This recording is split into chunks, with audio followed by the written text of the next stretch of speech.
Ako ba? Akala ko susulit-ulit kayo. Hindi na.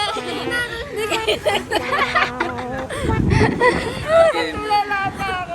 Go. Alpha cut mo to, Alpha.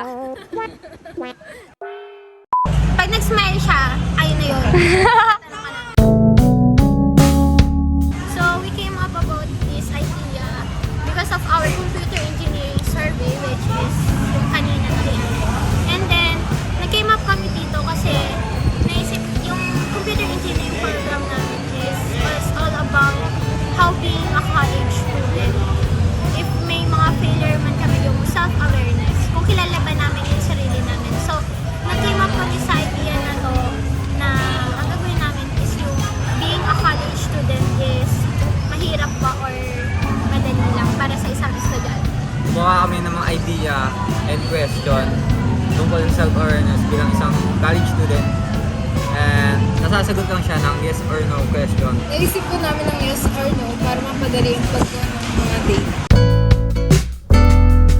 Nag-meeting kami, nag-decide kami na nag-matate sa dalawang kasi ang ginawa namin, lahat kami ng members is may ginagawa. Kumbaga ako sa pag-approach ng ibang student, yung iba naman sa paggawa ng Excel, tsaka yung iba naman is nag-iisip kung ano yung itatanong sa mga student.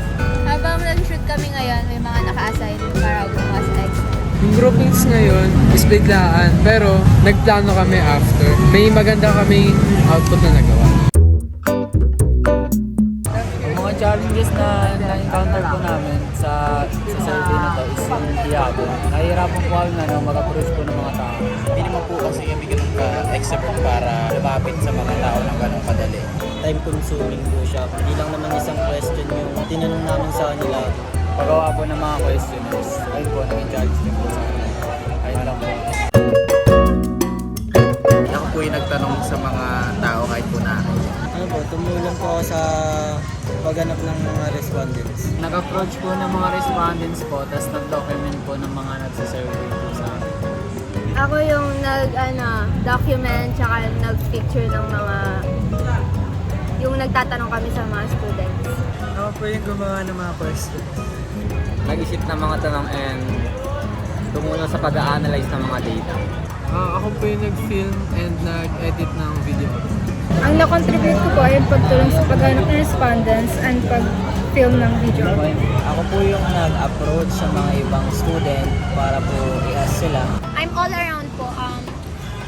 Tumutulong po ako sa pag-excel and sa document na ginawa.